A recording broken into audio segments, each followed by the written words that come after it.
il refusa d'être une légende.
C'était entre 1852 et 1855 selon les sources citées à Gaïa, au Waalo, à la périphérie de Dagana et en bordure du fleuve Sénégal, que naquit El Hadj Malick Sy, qui sera plus tard surnommé Maodo le patriarche.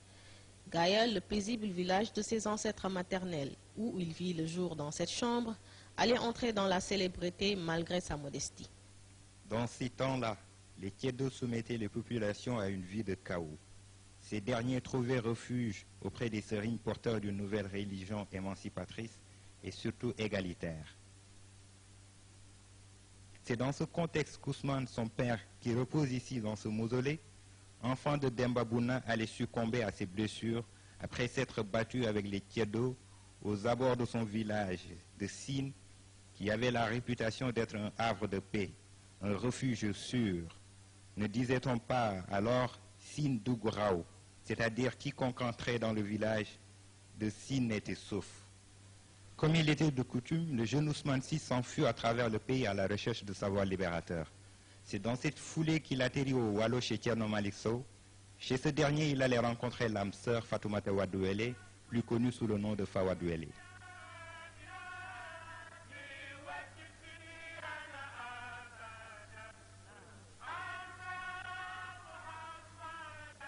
En 1855, Fawad, dont vous voyez ici le mausolée,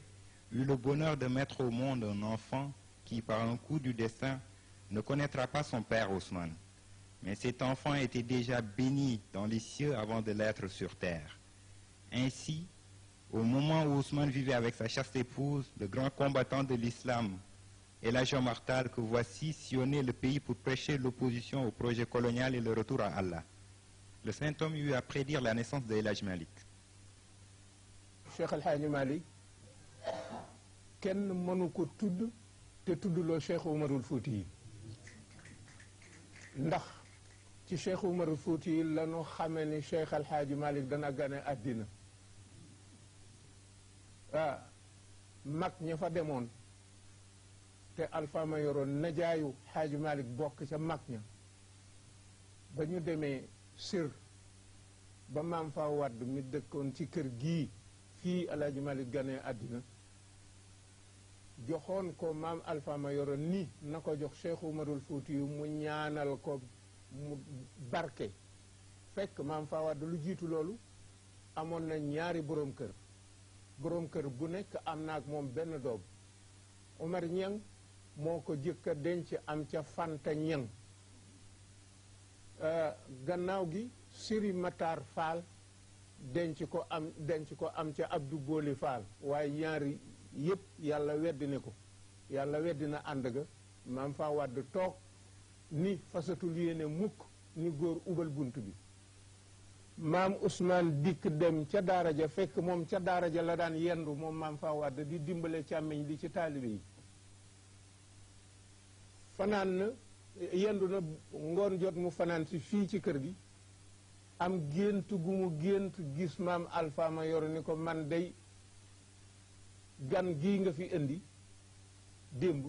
dama gént am ak sëy ak moom ba am ak moom doom ju góor ju siiw loolu lan la fekk Cheikh Oumar waxoon na ko maam Alpha ma yoro te maam Alpha ma yoro denc secret bi loolu fàttali ko la ko Cheikh Oumarul Fouti yu waxoon mu ni ko du dara kooku xëy na xayaal la rek maanaam imagination la woo na maam Ousmane waxtaan na ak moom fekkul maam Ousmane masa am kër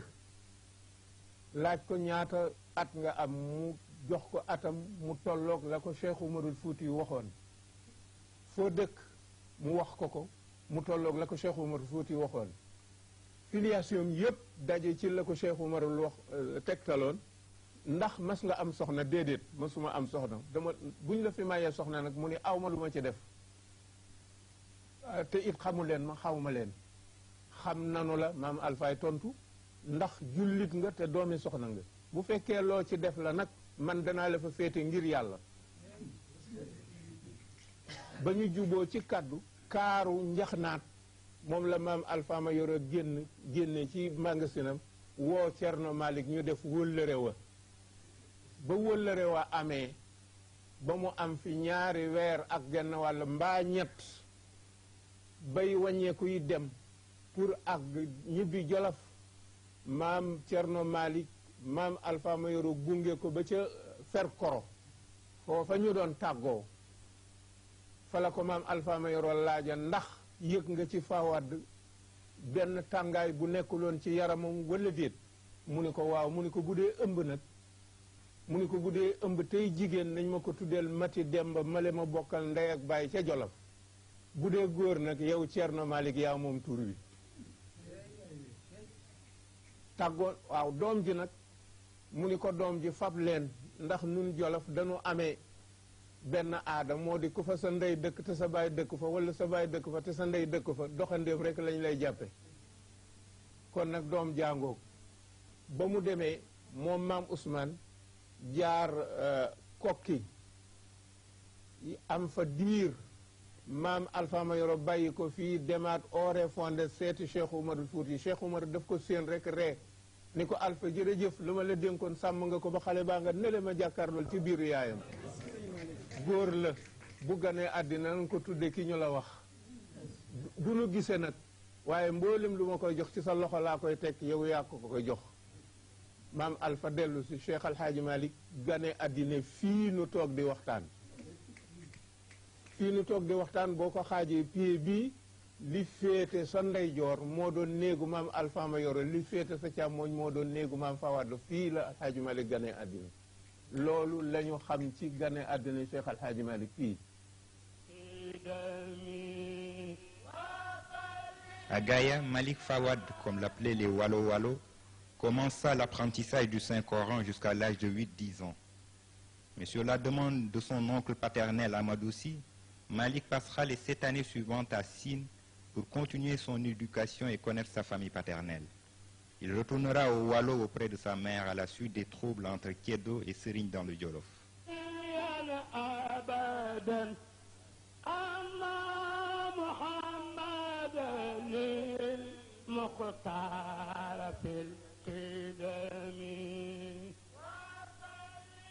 Cheikh Alhaaji Malik mata dal jàng moo góor gu ñu wax Mawlud Jaañ ñoo bokkoon daara Cerno Malik Sow di leen jàngal waaye fii lañ ko rëddale basin mi mara ba mu fer ijji maam Alpha yëkkati ko teg ci loxo Cerno Malik ni ko mottalil sa wëllëre rek bàyyi ci moom bàyyam ci moom foofa la jànge ba wàcc xaaju suuf bi toll ci fukki at dañu boom baayam booba mi ngi ci biiru yaayam moom Cheikh Alhaaji Malik mbaa yaayam mucc na ko te baayam jotu koo gis ñu boom ko moom baayam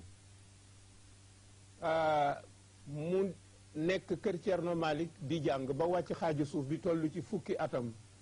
magu baay ba ñu koy wax Amadou ndax baayu Alhaaji Malik kenn rekk la bokkal ndey ak baay mooy maam Amadou moom rekk la bokkal ndey ak baay Mati Mbàkke jur leen bi mu tolloo ci fukki at maam Amadou magu baay ba yónnee délégation pour dégg nit rakkam am na doom ca gaaya pour mu jël si ko ka ñu yebal maar Aysata Sàll la tudd mu ànd ak Ngañ Mati Mbàkke Ngañ Mati Ñang ak ku ñuy wax seen benn ñeeño bu ñuy wax Layti Kumba Sekk am na ñaar ñoo xam ne seen tur dama ko fàtte waaye Saar lañu sant ñu dikk di jël ci Cheikh Alhaaji Malik ci jamono ci fukki atam pour yóbbu ko kër baayam ba ñu dikkee fii maam Alpha dafa ni leen dëkk bi dafa am aada yi boppam bu ngeen dikkee ni da ngeen di fab xale bi yóbbu xeex mën na am da ngeen fiy toog ba miinante ak ñoom juróom benn weer lañu fi am miinante ak waa dëkk bi ñu soog a wax seeni soxla mag ñi d'accord ñu soog a yëkkati Cheikh El Hadji Malick teg ko ci loxo Mar Aïssata Sall moom mu yóbbu ko Jolof ba mu demee Jolof juróom ñaari at la fa def fa la mottalee alxuraanam ci magu baay ba juróom ñaari at yooyu ba muy mat ca la xeexu bambug jóg ña reyoon baay bi dugg ci biir njàngal mi pour gis ko moom Cheikh El Hadji Malick pour supprimer ko pour rey ko yàlla atte maam Amadou yëg ko daldi dem Saalum daldi ne xale bi nañ ko delloo kër ndeyam ndax bu kër bàyyi neexul ñu dellu kër ndey ñu fab ko delloo si ko fii bi mu fi dellu see nag ca la ko maam Alpha ma yoroon nattu fii fekk alxuraan ja dikk waaye tajwid ba des na waaye keroog la ko may salaatul fatiha keroog la ko lijaasaal keroog la ko jox lépp lu ko Cheikh Oumar joxoon keroog la ko defit xalifa ni ko lii kat la ma Cheikh Oumar santoon ci yow léegi nag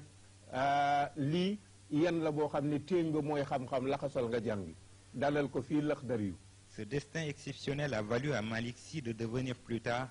celui qui allait propager la Tidjania au Sénégal et en Afrique de l'Ouest. C'est par une stratégie de sagesse et de non-violence, de proximité avec le colonialiste pour lui disputer les âmes des Sénégalais, par son intelligence, par la souplesse de sa démarche et sa conduite exemplaire,